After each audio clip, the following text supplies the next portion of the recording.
So today I've been putting some ceramic coating inside these plastic pieces. When the bumper goes back on, those pieces accessibility is 0 to none. If you get bugs in there or splatter or stuff, it's extremely hard to get off at times. So I believe it's important to, at one point, remove the bumper, clean everything all the way to the back, because it does get dirty. It's like a vacuum in there. A lot of rocks, a lot of sand.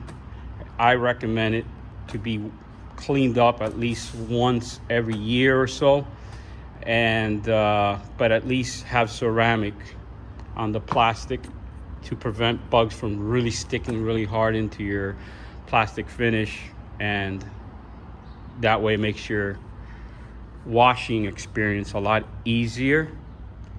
So that's what I've done here. Removed the bumper and had those ceramically coated, and had the wheel arches plastic removed, had those ceramically coated. I had all these.